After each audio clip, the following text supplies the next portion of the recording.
Baik, selamat malam. Ini berdiri lagi depan para pastor saja bingung lagi.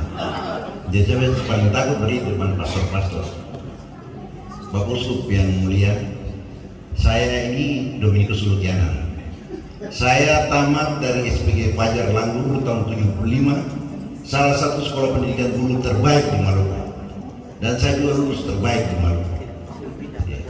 Dulu saya mau jadi pastor juga, tapi memang tidak bisa karena memang panggilan.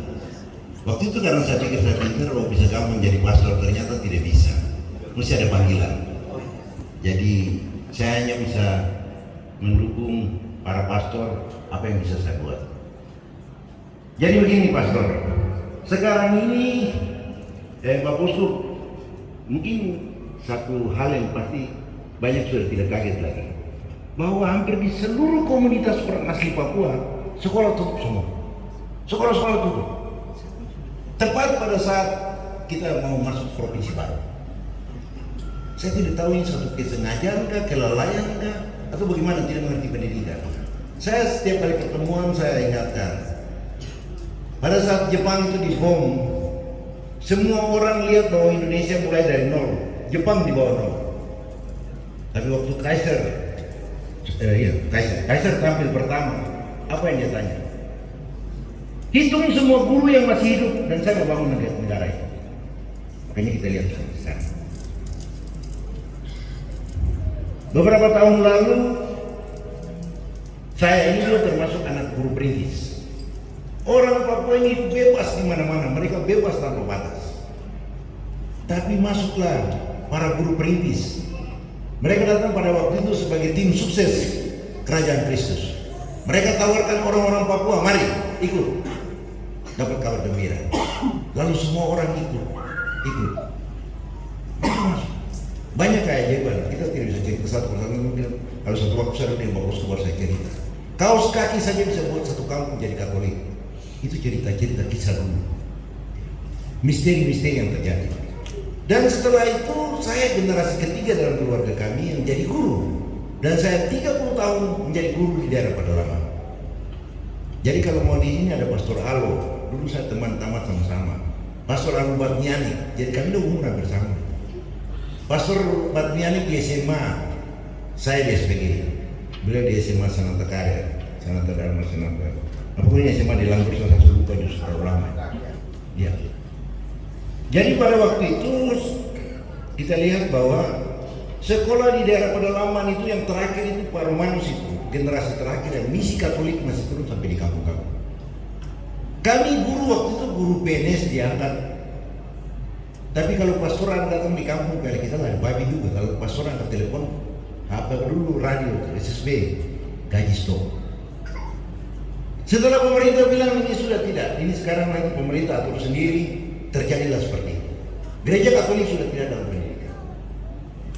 Saya sangat apresiasi dengan apa yang dibilang pastor banyak kali. Kadang-kadang saya malu datang juga, cuma ini pastor yang panggil saya datang. Karena sebagai orang dari pemerintah juga yang bicara bahas tentang daerah ini, kadang-kadang kita abaikan pastor ini kerja sendiri. Padahal ini generasi Papua. Jadi waktu gereja Katolik masih ada itu, gaji kita itu dipegang oleh pastor. Jadi kalau tidak mengajar, kalau pastor tidak kasih, kau mau lawan siapa? Kau mau lawan pastor? Kasihan gue. Ya. Jadi para pastor yang pegang. Sekarang tidak gaji rekening. Jadi sudah ada nama di sana sudah 10 tahun, daftar nama itu ada nama, tapi orangnya tidak pernah ada. Siapa mau lapor siapa? Semua sama. Jadi dulu waktu gereja Katolik masih pegang pendidikan, masih tangani pendidikan, luar biasa pendidikan di daerah pedalaman orang Papua. Karena memang kewajiban. Pada saat orang-orang Papua meninggalkan budayanya dan ikut tim sukses, pada waktu itu mereka tidak mengerti nanti satu ketika nanti ada bangunan seperti begini, nanti ada jalan aspal, ada orang jadi bupati. Mereka tidak bayangkan. Tapi begitu dibujuk masuk di gereja Katolik, orang Papua pada waktu itu bilang, kami ini hamba Tuhan, terjadilah pada kami menurut perkataan. Dan saya sekarang bingung kalau saya lihat orang-orang Papua ini tertinggal pendidikannya juga sudah tidak jauh. Apakah ini kehendak Tuhan atau ini keinginan manusia? Ini yang menjadi pemikiran saya tidak bisa dapat mengerti. Jadi apa yang dibuat oleh Pastor Andi saya punya pastor favorit. Dia anak kemarin, anak muda, saya lebih tua. Saya lihat 60 kecil, dan saya 65 ya. Iya, ini kakak ya. Jadi begini Bapak Bosku, kenapa saya puji Pastor Andi? Saya pernah di Badai, saya kepala sekolah SD Impres Negeri Wokikel. Ini ada show, ada cari uang gereja. Tiba-tiba hujan mau turun. Aduh, tapi Bapak Pastor ini yang naik, dia terlalu percaya sama jadi mana sih? Pastor dia pegang uang begini. Dan itu ada 2 bulan, 3 bulan itu jadi masalah cerita dari rumah ke rumah di mana. Ini Pastor Andi. Saya waktu itu saya iman juga goyang. Saya punya orang tua yang buat tentang iman itu di sini baru saya sendiri juga bingung. Kenapa Pastor begitu berani? Ini kita buat show di tengah-tengah masyarakat suku lain dan agama lain. Tiba-tiba Pastor naik dan Pastor pegang uang itu, Pastor dia bilang apa? Saya dapat uang ini karena waktu itu orang bukan sumbang itu macam tadi saya bawa dengan amplop tidak. Ini karton lo isi di karton. Ini bayar aja lo isi. Tapi Pastor pegang uang begitu. Saksi mata juga bayar aja. Karena kejadian ini nama Tuhan akan selalu dimuliakan. Ini Pastor sudah pakai kata dimuliakan di tempat ini. Hari ini atas nama Tuhan demi nama Yesus saya perintahkan hujan berhenti, dan hari itu hujan berhenti. Kilat ke sampai bangun terang. Padahal waktu itu saya berlari. Saya sendiri jujur Pastor, Pak Uskup, saya punya iman mungkin tidak kuat. Iya, percaya tapi kalau mau ikut macam begini pelet. Ragu-ragu masih ragu-ragu. Mungkin di situ kelemahan saya. Saya berharap bahwa pastor-pastor muda ini bisa juga bawa orang yang kepala batu macam saya ini bisa percaya juga. Karena begini, satu-satunya mungkin jabatan di Republik ini yang tidak bisa diprotes atau dianalisa cara bicaranya pastor di atas podium. Bapak Uskup biasa sudah dengar marah banyak orang, tidak ada satu orang pun yang protes.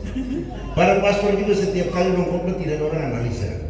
Presiden saja habis bicara, pengamat datang, kalau tadi bicara begini dia beri yang badan begini artinya begini, kalau pastor tidak. Kenapa tidak gunakan kesempatan ini untuk kebaikan banyak orang? Pastor bicara pasti tidak percaya.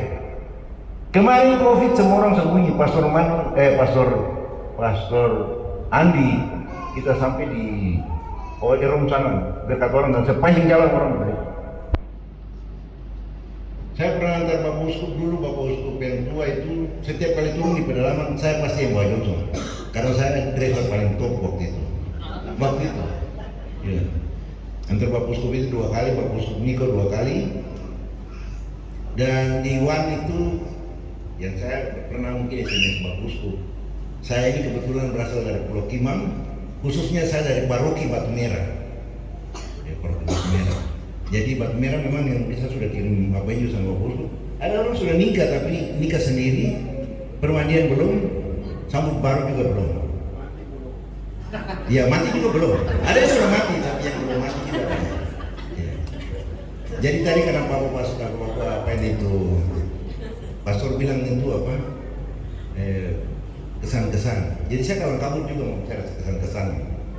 Tapi kalau tadi mau bicara mengenai fokus pendidikan seperti itu, Bapak Uskup, sekolah tutup. Iya, kita mendapat generasi yang model seperti apa? Cuma itu di WAN itu jangan sekolah. Tapi saya dengar pastor baru sudah sampai dan saya ada urus tahun anggaran ini ada rumah pastoran di WAN. Ada speedboat dan dosen. Jadi saya minta rumah, tadi saya periksa sudah ada. Saya waktu itu langsung bilang Pak Romanes, Pak Bupati kok bagian itu speedboat satu dengan Johnson untuk pastor muda di WAN. Kita mesti bergilir. Karena orang jalan pada waktu itu Bapak Niko itu jalan dari Kali Sorong sampai di WAN itu ada sekitar 4 kilo. Itu masyarakat berlutut. Pak Bupati datang ke Sorong begitu kenal tapi tidak berlutut. Menolak. Kalau usut jalan semua berlutut sepanjang kali. Itu waktu itu pas ada musbida di situ juga agama lain, tapi berlutut juga karena yang lain cuma berlutut. Dorang juga ikut. Saya punya rekaman ada itu. Bagaimana orang percaya kehidupan itu. Ya. Karena memang saya pikir korban politik lagi kemarin itu calon bupati yang dia dulu dan saya itu yang sekarang bupati, sekarang dia kasih pindah saya.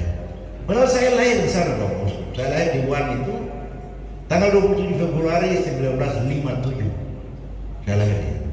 Dan sampai sekarang tempat itu masih dianggap tempat keuangan.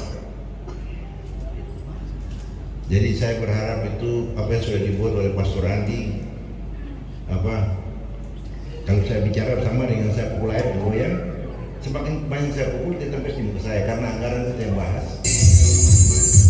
Jadi mudah-mudahan di sini juga ada Pak Ketua Kepala Dinas Pemberdayaan Masyarakat Kampung, itu juga mungkin ke depan itu bisa koreksi-koreksi sedikit masalah pendidikan ini, bisa dilihat juga dana kampung itu sekarang 1 miliar lebih satu kampung, masa tidak ada sedikit pun kebijakan. Jadi saya bilang ini kan daerah otonomi khusus, para pejabat itu harusnya punya kesadaran khusus tentang karakter daerah ini secara khusus, manusia dan alam. Jadi kira-kira itu yang saya sampaikan. Saya mohon maaf kalau ada yang kurang Bapak Uskup, ya saya sudah bicara mungkin itu kurang sopan. Tapi biasa Bapak Uskup marah lebih parah lagi.